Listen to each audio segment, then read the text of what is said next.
I order that the motion of the circuit attorney for the benefit of Lamar Johnson is granted.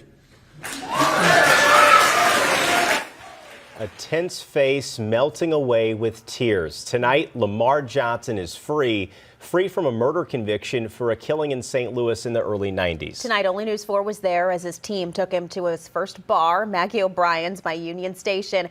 He says he's looking forward to just some of the simple things. Everything. Everything. I want to hold a baby.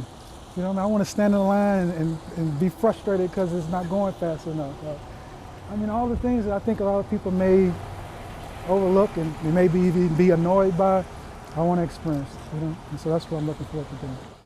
All the things we take for granted. Well, it sounds simple, but the reality tonight, Lamar's life of freedom is not going to be so simple. Many states offer compensation for wrongfully imprisoning someone, but Missouri is a different story. Tonight, News 4 investigator Angie Racono explains why he'll be relying on the kindness of strangers. Compensation is only offered in Missouri if a case is overturned due to DNA testing. That wasn't the case here.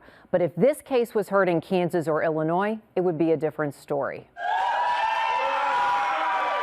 Lamar Johnson has spent 28 years in prison for a murder he swears he didn't do. A judge has now released him. The end of a tough legal fight, and now new challenges ahead. Unfortunately, you know, there's this misconception that when someone's exonerated, they're going to get a lot of money or there's going to be compensation. That would be the case in other states like Kansas. Kansas provides $65,000 per year, so Johnson would qualify for $1.82 million. But Missouri state law is limited.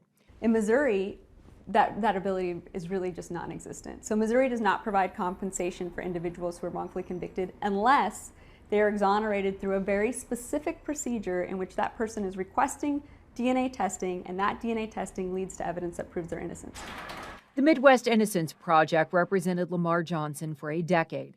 They point out the struggles their clients face. There's often limited work history and little to no Social Security. Wow. Congratulations, sir. Thank you.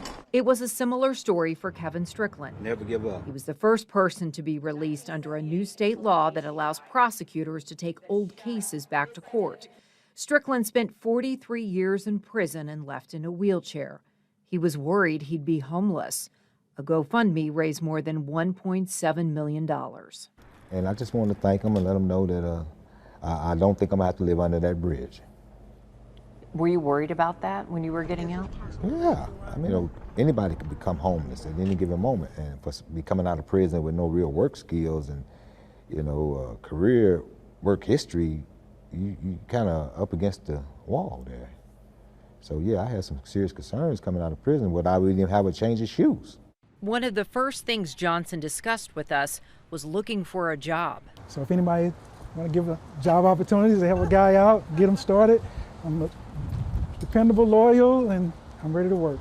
There is now a GoFundMe for Lamar Johnson set up by the Midwest Innocence Project. If you head to KMOV.com or your KMOV News app, we'll help connect you. Angie Racono, News 4 Investigates.